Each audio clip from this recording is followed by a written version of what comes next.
Hello, Steve Mills here, and welcome back to the Results Podcast. It's great to be back. I really enjoy doing these podcasts. If you've not got your own podcast, I strongly recommend you set up your own podcast.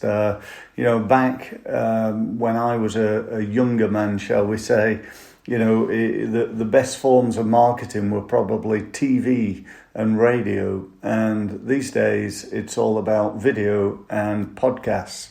I'm not sure they've overtaken TV and radio, but they probably have actually, and they're certainly very, very powerful. And the great thing about them is they're not quite free, but virtually free. You sit an advert up on radio, and a 6-week campaign perhaps costs you $5,000.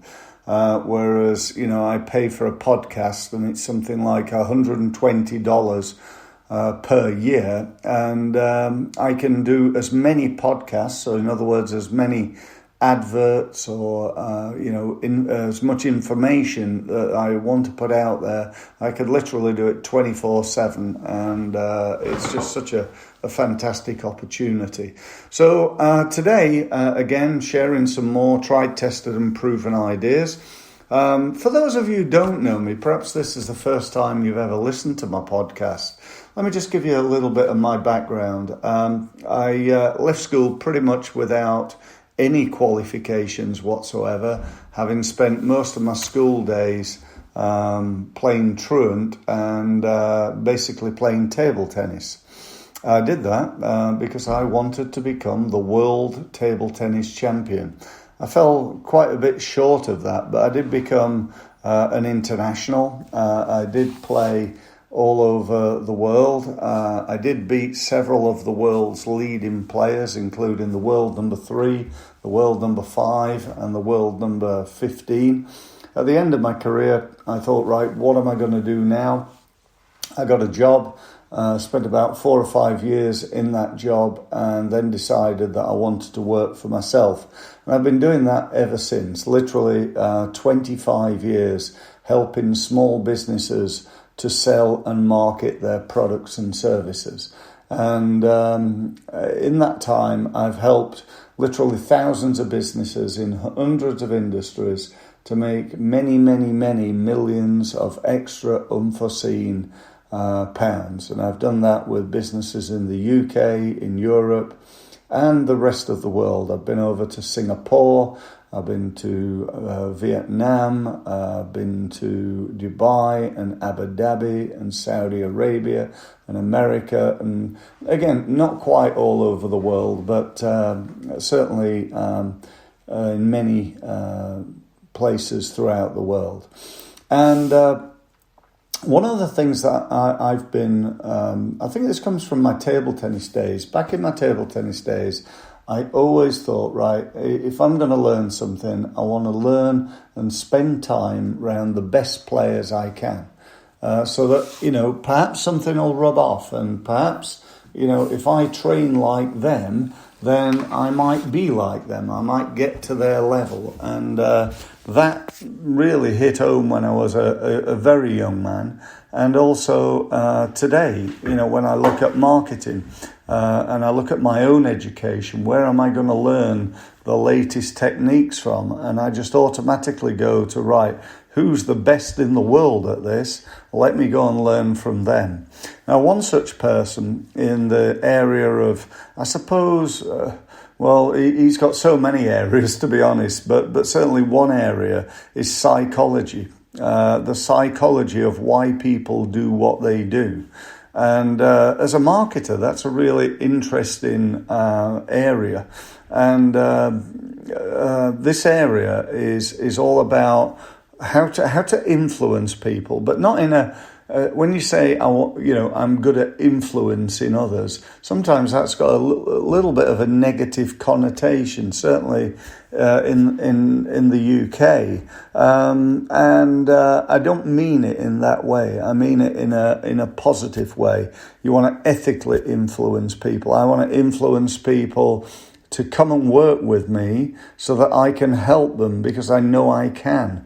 For me, not influencing somebody represents failure, not failure in so much that I've not got a sale, but failure in so much that I'm not able to help that person. So we want to be able to do that. Anyway, the guy I'm talking about is somebody that, if you've listened to me at all, you'll have heard me mention many times, and that's a gentleman called Tony Robbins. You've probably heard of Tony. He's a very famous guy. His business has turnover, I don't know, something like $3 billion a year as a coach and an advisor. You know, he's doing a little bit better than me, and you know, he's an amazing guy and an amazing teacher. And he came up with something probably many years ago called the 6 human needs. The 6 needs that humans have in order to be happy, fulfilled, and just generally to feel good. I'm going to go through these, and as I do, I'm going to explain how you can use them in your marketing. Okay, so the first one is we have a human need for something called certainty. We need to feel certain. Another word for that could be security. It's a feeling of being confident that, you know, the ceiling's not going to come in, or that I've got enough money in the bank to feel secure and not worried, because we all need certainty. So think about how you could use certainty in your marketing. What could you do to get people to feel confident, A, about you, but B, more importantly, about what you offer? So you could do things like, using the right words that are around certainty. You could use testimonials. You could get people, you could talk about how long you'd been in business. You could talk about what they'll get. You could talk about the guarantee that you offer, because, you know, you offer 100% money back guarantee if your product doesn't do what it does. So certainty is a really important factor. The second factor is uncertainty. So it's actually the opposite of certainty. So what Tony means by this is that, you know, if you're too certain in life, you know, if you know what's going to happen, when it's going to happen, how it's going to happen, and everything's almost like a routine, then we become what? We become bored. So we need uncertainty. So how could something you do provide uncertainty? And again, another word for uncertainty could be excitement. So I run a marketing company, and there's an element of certainty with that, but there's certainly one of uncertainty. You know, I want to try something new. You know, it might be words that I use in my marketing around try this latest technology, this new thing from Google, this new way of marketing yourself on LinkedIn, and people who are in need of some uncertainty in their life think, oh wow, yeah, that would be really cool. Or what happens if I run a seminar, a marketing seminar, and we go to somewhere adventurous, goes to Iceland and stay in the ice hotel, and part of the week-long seminar is a trip out into the wilds for the day, and that creates uncertainty, and people go, oh wow, yeah, I've got to go on that marketing course. You get the idea. So number 3, so we've got certainty and uncertainty, so we both need different levels of that. Number 3 is significance. We need to feel significant. We need to feel important. We need to feel that our life has a meaning, if you will. And again, you can get uncertainty from all sorts of things, from good or bad. I can stick a gun in your face and all of a sudden I'm really significant in your life. This is a very uncertain situation. We don't know what's going to happen here. And, we can get, significance from a bad thing like that, or we could get significance from giving to charity, from standing up in front of someone, from, giving a talk or something like that. I could get significance by having a title after my name, a PhD or something like that. I can get significance by bullying somebody. I can get significance by being important and kind to people. There's loads of ways I can do that. But the question is, from your business point of view, how can you make someone feel significant? What could you say? What could you say in your sales script? What could you say in the words that you use? Could you send somebody an email that says, this email is going out purely to my VIP list, my very important people list. That's all, not the rest of them. This is just for my VIPs. And somebody might think, oh, wow, Steve sees me as a VIP. Oh, wow, that's good. I better buy loads of stuff from him then.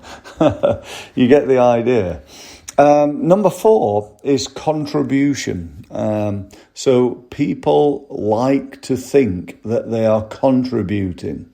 People like to believe that what they're doing has some value. One of the things in my life that's very important is my belief that at the end of it, I'll be able to look back and think, do you know what? I made a difference. I made a difference to people. I made a difference to businesses. I actually had a life of contribution. And that for me is a really, really important factor. And, I'm sure it is for you. So how could you, again, use that in your marketing? Well, one of the things that we do is we're part of an organisation which basically supports charities. It's a business charity. And one of the ways we contribute is we work with Cancer Research UK, and we've raised over £6,000 to help cancer research. Now, it's something that gives me certainly a feeling of contribution. I just wish it was 60,000 or 600,000 or 600 million perhaps. The point being that we're using that to contribute. So it might be on your website, you talk about what you do to improve things, to reduce waste, to improve the world, to make the world a better place. You might want to add something there. So they're what Tony calls the 4 key factors. The 2 that he believes, and I'm sure he's right, that really give you that sense of fulfillment are the next 2, number 5 and number 6. Number 5 is we all have a need for love and connection. We need to feel part of. So again, from a marketing point of view, customers need to feel loved, don't they? Sending them a quarterly newsletter ain't going to do that. We need to keep in touch with people. We need to get on the phone. We need to talk to them. We need to meet up with them. We need to develop that relationship. From a connection point of view, is there perhaps, if I was, a landscape gardener and came to do your landscape gardening once a year to change things round and freshen up the garden, perhaps instead of doing that, I could sign you up to my ongoing program where I came in and did a little bit for you every month, and you paid me a monthly fee and I provided you with a monthly service, and instead of it just being a one-off hit, there was a level of connection because you were working with me on an ongoing basis. And that's, again, a fundamental part of my business. I get people coming along to my LinkedIn workshop or my, Facebook workshop or my SEO workshop, my internet marketing workshop, and so on and so forth. They spend the day with me and then they disappear off. And what happens? Often they don't do anything. And so they don't get the rewards. They get the rewards when they've got me behind them saying, go and take action, go and do it. And I'm working with them on an ongoing basis, and I'm pushing them and I'm moving them forward. That's when the value of a coach comes in, and I'm a coach to those clients. And the last one is growth. People will not be happy unless they're growing. I see and hear so many people saying, well, I just wish I could retire. Do you know what happens within 18 months of retiring? More people die than at any other time in their lives. So they spend 40 years hoping and wanting to retire, and then they die. Obviously not all of them, and in fact not even most of them, but more people die within 18 months of retiring than at any other time. And why is that? Because they're not growing. Simply not growing. They've nothing to aim for. They've no goals. They've no mission in life.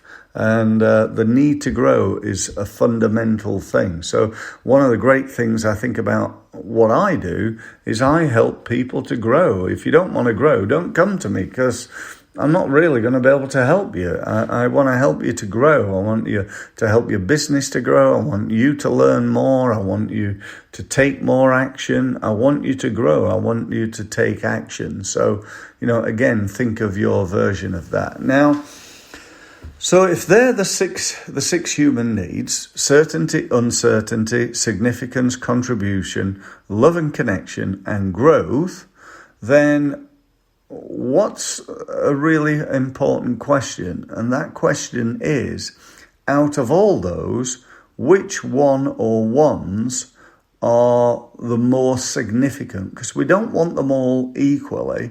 We don't even want them all equally all our lives. Which ones are the most important to you? Now, what use is this information?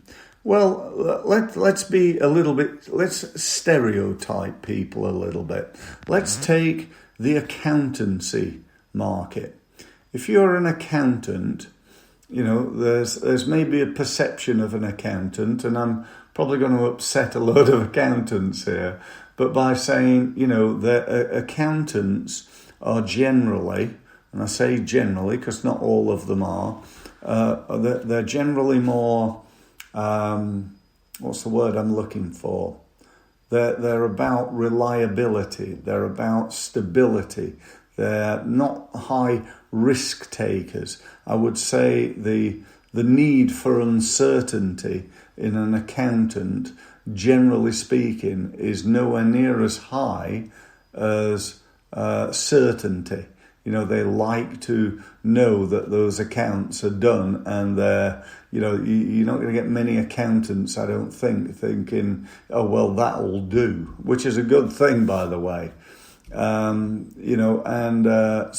an accountant might view things in one way, whereas a marketing person, likes a bit of uncertainty. They maybe like to feel as though they're contributing. A sportsman might not view certainty as very high, but again, significance might be really important as a sportsman. If you're a lawyer, a barrister, and you're out there, trying to defend somebody, connection to those people might be important. If you're a school teacher or a lecturer or a trainer, then, seeing people grow might be really, really important, and so on and so forth. So dependent on who you're marketing to might depend on the type of words that you use to describe your product based around the 6 human needs. Does that make sense? I'm hallucinating that it does. I hope you found that interesting. If you'd like to know more from me, then the next step really to working with me, I'd suggest would be to come along to one of my online trainings. They're free to attend.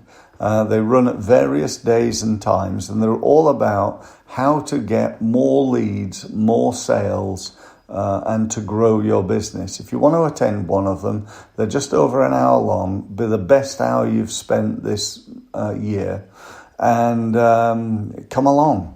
To do that, all you have to do is to go to stevemills.co. That's .co. That's Steve and then mills.co.